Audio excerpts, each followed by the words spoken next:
Assalamualaikum warahmatullahi wabarakatuh. Bismillahirrahmanirrahim. Tabarakalladzi nazzala al-furqana ala 'abdihi liyakuna lil 'alamin nadhira. Allahumma shalli wa sallim ala habibika Mustafa Muhammadin wa ala alihi wa sahbihi asmain. Nama ba'du. Saya punya kenangan tentang ilmu astronomi. Kita belajar falak itu jelimet Pak Fathul Wahid, jelimet sekali. Ketika ada perdebatan misalnya awal Ramadan itu Ahad sama Senin.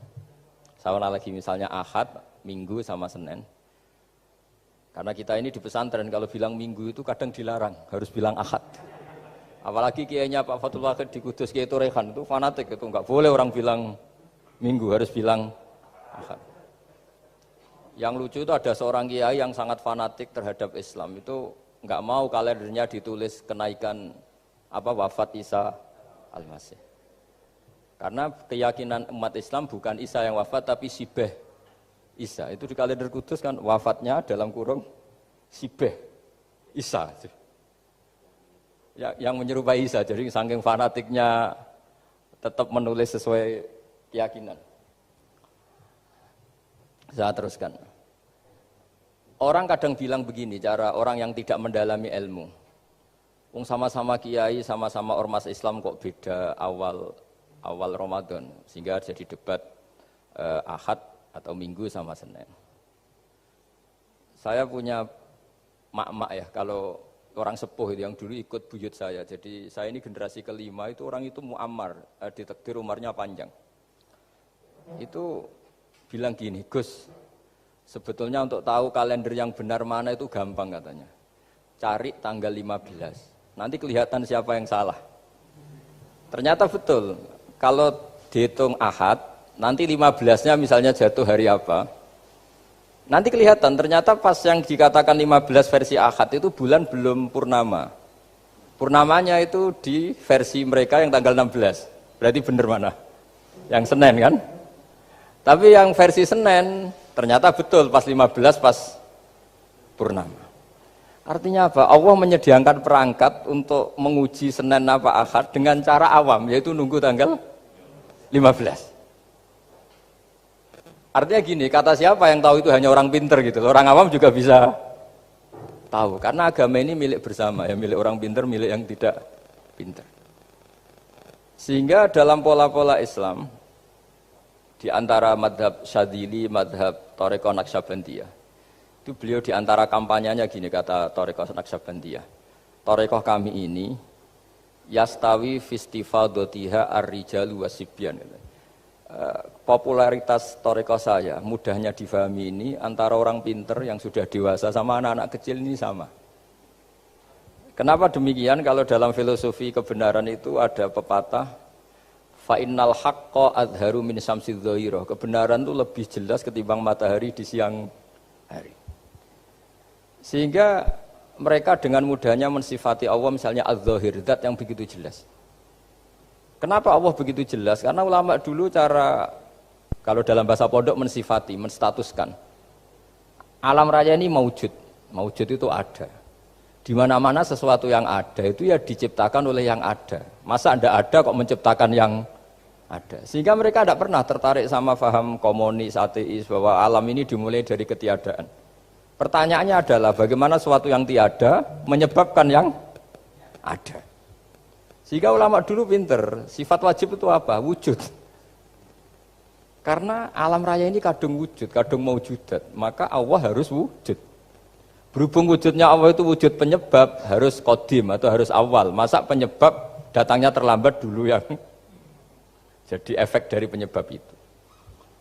Sehingga mereka dengan gampangnya mensifati Allah az-zahir, zat yang begitu jelas. Sehingga Imam Sibawayh ahli nahwu itu juga mengenali Allah lewat teori nahwu. Beliau bilang Allah itu siapa? Allahu a'raful ma'arif, zat yang paling mudah dikenali.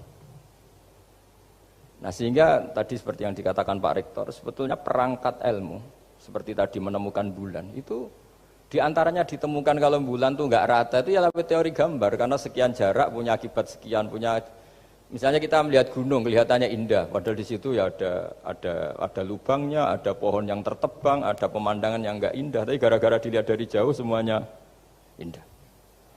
Maka disarankan orang yang baru gak suka istrinya terus melihat dari jauh, tinggal minggat lah kira-kira. Kalau ditinggal minggat 2 bulan itu mesti cinta lagi itu. Kan fungsinya baru kelihatan itu. Tapi kalau dekat terus tuh mesti sama neknya lah kira-kira gitu, sama mangkelnya itu.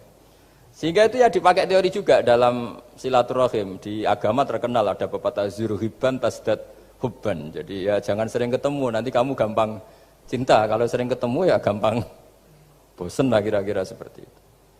Nah, kemudian teori-teori awam ini dikembangkan. Yang awam, jadi dulu orang menemukan matahari itu besarnya kayak apa, rembulan besarnya seberapa, itu dilihat setiap kita melihat mobil, itu jarak 1 kilo masih kelihatan sekian meter. Nanti kalau 2 kilo berkurang sekian senti, kalau 3 kilo berkurang sekian senti, terus dikalikan ya kira-kira seperti itu.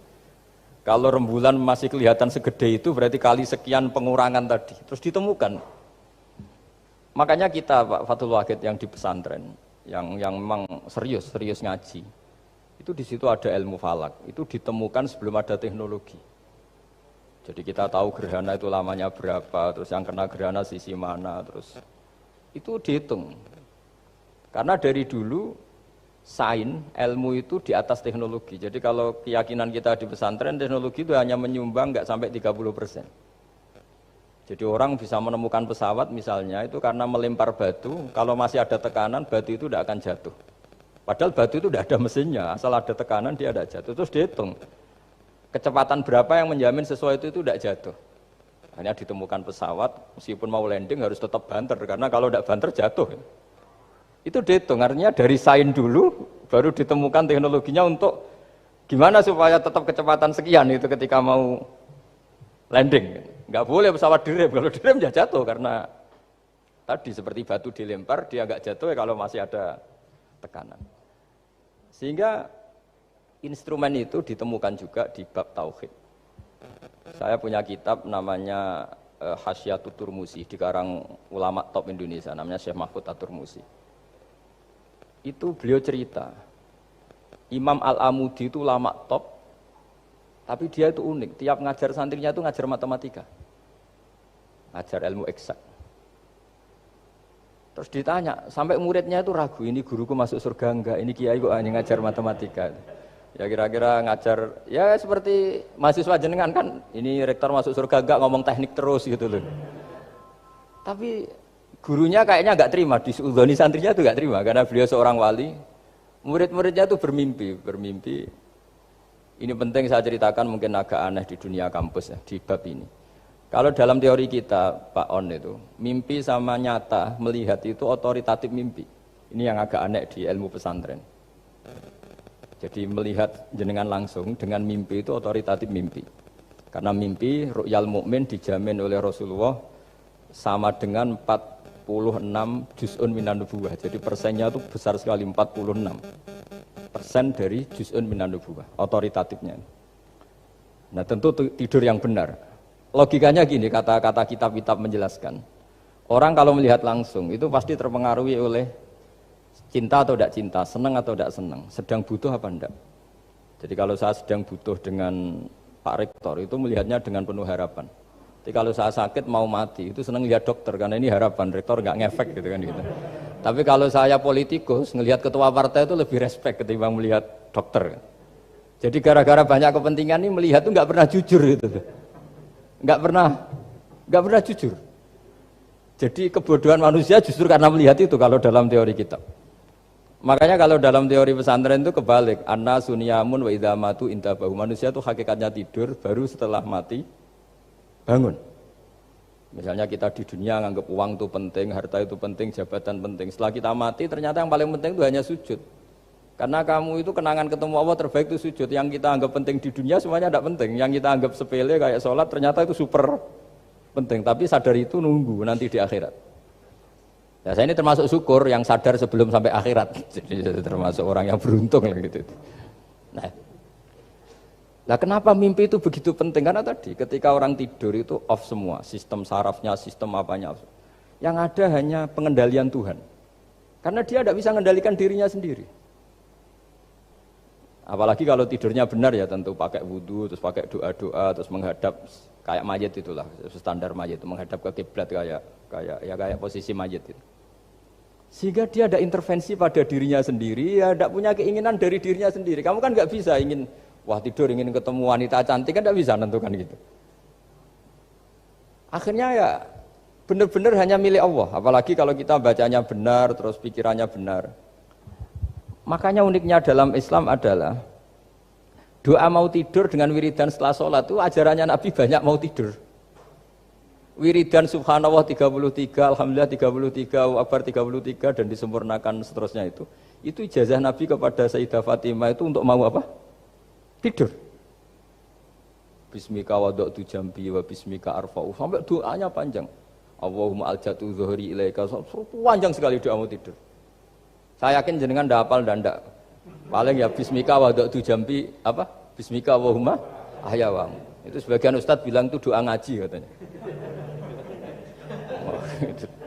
Ada seorang ustadz saking mangkelnya, ibu sudah baca doa ngaji? Belum, tak diwarai. Bismika Allahumma ahya, bismika wa amut. Wah itu kan doa mau tidur Pak Ustadz. Iya biasanya kalau ngaji tidur. jadi doa itu kalau itu doa mau. Akhirnya mimpi itu penting. Karena di situ manusia nggak punya nafsu, nggak punya keinginan. Sehingga yang ada itu kata Nabi itu ada sittatun wa arba'una juz'an minan nubuwah. Sehingga dulu itu mimpi itu jadi sarana betul.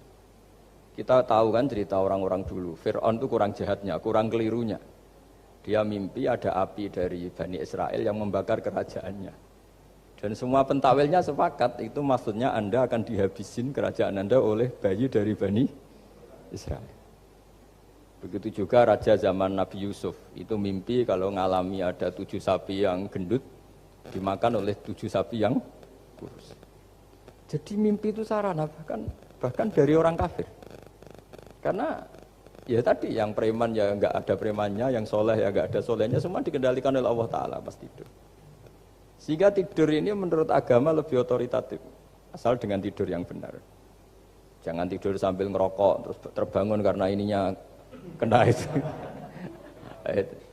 Nah, cerita-cerita unik begini, kalau tidak orang pesantren itu tidak tahu. Karena ini memang khas pembalikan satu fakta yang diyakini orang banyak. Sehingga ulama dulu itu cerita, ini saya teruskan. Imam Amudi itu akhirnya murid-muridnya mimpi. Mimpi di situ tanya, Pak Ustadz, Anda masuk surga enggak ketika hidupnya hanya nerangkan matematika? Oh iya, saya bahkan enggak sekedar di surga. Malaikat dikumpulin Allah untuk mendengarkan presentasi saya ngajar matematika. Jadi kata dia cerita, Allah bilang gini ke malaikat, hei para malaikatku, kenapa kamu iman sama saya? Ya karena saya melihat engkau ya Allah, melihat kekuasaan engkau. Tapi imannya orang ini itu melebihi iman kamu. Wah ya tidak bisa, saya melihat engkau langsung, ini tidak melihat engkau langsung. Kenapa begitu yakin seperti yakin kita? Oh iya. Terus Imam Amudi, silahkan ajari matematika. Imam Amudi mulai ngajari matematika. Terus beliau ngajari ya sederhana. Angka 2, 3 sampai ribuan sampai jutaan itu binisbat ilal wahid nisbatun wahidah, yaitu nisbatul far'i ilal asli. Hanya ngajar itu dok. Dunia ini apapun banyaknya variannya, apapun banyak makhluknya, itu semuanya adalah nisbatul far'i ilal asli. Angka 2 ya cabangnya 1 juta ya cabangnya 1, semua itu dimulai dari 1. Jadi di mana-mana hitungan itu dimulai dari 1. Dan 1 ini harus ada, yaitu Tuhan. Matematika akhirnya malaikat, wah keren juga maksudnya. Keren juga maksudnya. Akhirnya Allah bilang, dan itu didawuhkan juga oleh Rasulullah SAW, tuba liman amana bi walam yaroni. Yang hebat itu imannya orang yang enggak melihat saya. Makanya masyhur itu malaikat ditanya Allah, siapa imannya yang paling kuat? Ya kita, karena melihat engkau langsung ya Allah. Para nabi.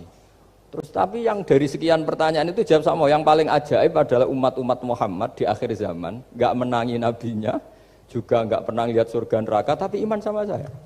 Dan mereka punya cara untuk imannya itu berkualitas sama dengan kamu para malaikat. Ya diantaranya dengan cara logika tadi yang saya utarakan tadi. Am khuliqu min ghairi syai'in am humul khaliqun. Kalau alam raya ini wujud, maka penyebabnya harus sesuatu yang wujud. Masa sesuatu yang enggak wujud menyebabkan yang wujud. Kalau angka 10 ada, 1 juta ada, pasti dimulai angka 1.